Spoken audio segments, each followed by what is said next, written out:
आसंदा 26 तारिख में अनुष्ठित होगाकू जाउछि विशाल हिंदू राष्ट्र महाअधिवेशन।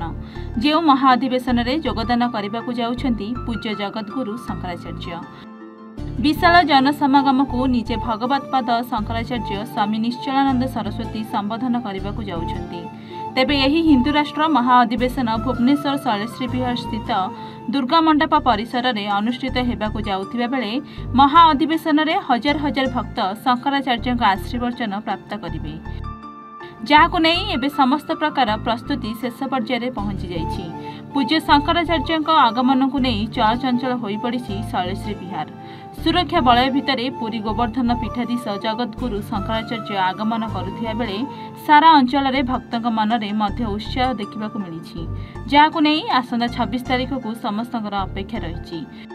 तेबे अन्यपटे भुवनेश्वर गीतगोविंद भवन ठारे हिंदू राष्ट्र महाअधिवेशन तथा परम पूज्य शंकराचार्य आगमन को नहीं एक सांबादिक सम्मेलन अनुष्ठित हो जाइछि।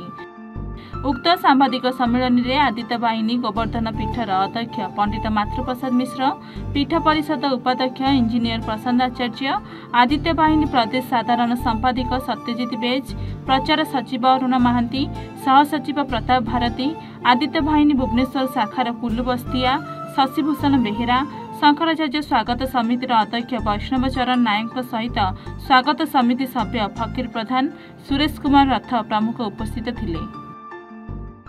26/10/2025 शंकराचार्य स्वागत समितिर सदस्य सुरेश कुमार रथ महोदय, मृत्युंजय सरंगी महोदय, फकीर प्रधान महोदय एवं आदित्य बाहिनी ओडिशा राज्य शाखार साधारण संपादक सत्यजित बेज महोदय आम गण में अच्छा आपण मानू एकाठी कर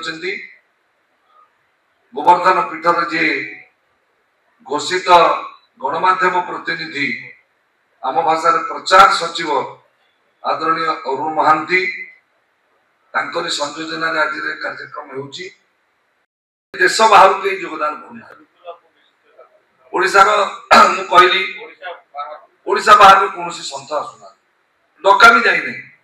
स्वागत समिति केवल ओडिशा साधु सन्त एवं पूज्य जगद्गुरु मार्गदर्शन ने ओडिशा रे हिंदू राष्ट्र परिकल्पनार अयमारंभ एटा शुभ पड़िबा पहिले अत्युक्ति हो नहीं।